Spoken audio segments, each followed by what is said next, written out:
பார்த்துக் கொண்டிருப்பது தாமரை தமிழ் நியூஸ்.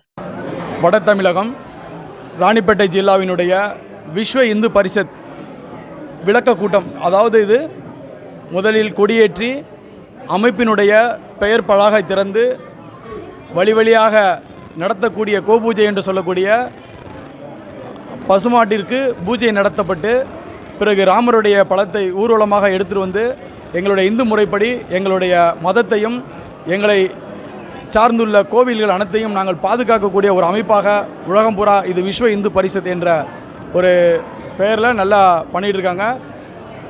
இதில் பார்த்திங்கன்னா அயோத்தியா ராம கோயிலை சீர சிறப்புமாக கும்பாபிஷேகம் நடத்தி இன்றைக்கி உலகம் பூரா மீண்டும் இந்து மக்கள் எழுச்சி பெற இந்த அமைப்பு உதவி செஞ்சிட்ருக்காங்க.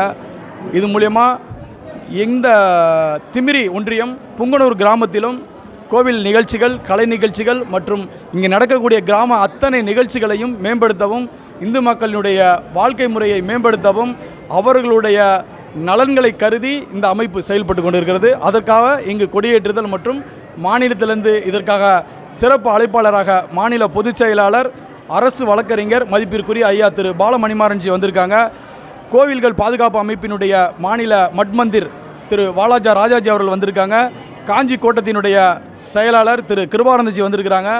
நாங்கள் இந்த மாவட்டத்தினுடைய மாவட்ட தலைவர், மாவட்ட செயலாளர், மாவட்ட இணைச் செயலாளர் அனைவரும் இந்த மாவட்டத்தில் கலந்துருக்கிறோம். அதேமாரி இந்த மாவட்டத்தில் இருக்கக்கூடிய சுற்றி இருக்கக்கூடிய 56 பஞ்சாயத்தில் 36 பஞ்சாயத்தில் விஸ்வ இந்து பரிஷத்துனா என்னன்னு தெரிகிற அளவுக்கு மக்கள் இன்றைக்கி கூடியிருக்கிறாங்க.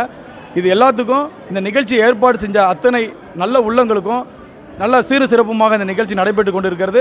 அதனைத் தொடர்ந்து சிவவாத்தியம், பஜனை குழுக்கள், கிராமிய கலையாட்டம் மற்றும் சிறுமியர்களுடைய கோலாட்டம் மற்றும் எங்களுடைய தமிழ் பாரம்பரியத்துக்கு உரியமான சிலம்பாட்டம் அத்தனையும் இங்கே நடந்துகிட்டு இருக்குது. அதற்கு மேலவும் இன்னும் சிறப்புரையாற்ற பெரியவங்களாம் வந்திருக்கிறாங்க. இது நல்ல ஒரு பெரிய நிகழ்ச்சியாக மாபெரும் விழாவாக நடைபெறும்.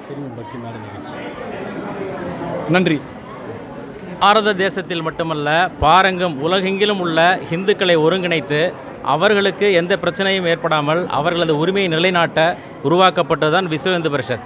இந்த விஸ்வ இந்து பரிஷத் 1964ஆம் ஆண்டு ஆவணி திங்கள் கிருஷ்ண ஜென்மாஷ்டமி அன்று உருவாக்கப்பட்டது. மும்பையில் கூடி உருவாக்கப்பட்டது. இப்போ 60ங்கிறது வாழ்க்கையில் ஒரு பெரிய சர்க்கிள். ஒவ்வொருத்தருக்கும் மணி விழான்னு கொண்டாடுவோம். அதேபோல் விஸ்வ இந்து பரிஷத் ஆரம்பித்து 60வது ஆண்டு நிறைவு விழா அதை இன்னைக்கு கொண்டாடிட்டு இருக்கிறோம். இது மாநிலத்தில் உள்ள ஒவ்வொரு ஒன்றியத்திலையும் இந்த நிகழ்ச்சி நடத்தணுங்கிறது எங்களோட ஏற்பாடு. அதே போல் கிட்டத்தட்ட 80% எல்லா கிராமங்கள்லையும் இந்த நிகழ்ச்சி மிக சிறப்பாக நடந்துகிட்ருக்கு. இப்போ நிறைய முயற்சிகள் எடுத்துக்கிட்டு இருக்கோம். திருவண்ணாமலையில் அதேபோல் உயர்நீதிமன்றம் மூலமாக ஆணை பெற்று அதை எடுத்துருக்குறோம். திருவண்ணாமலையில் இப்போ நிறைய இடங்களில் யாருக்கெல்லாம் எங்களுக்கு தகவல் கொடுக்குறாங்களோ உயர்நீதிமன்றத்தின் மூலமாக நாங்கள் வழக்கிட்டு வெற்றி பெற்றுட்ருக்குறோம்.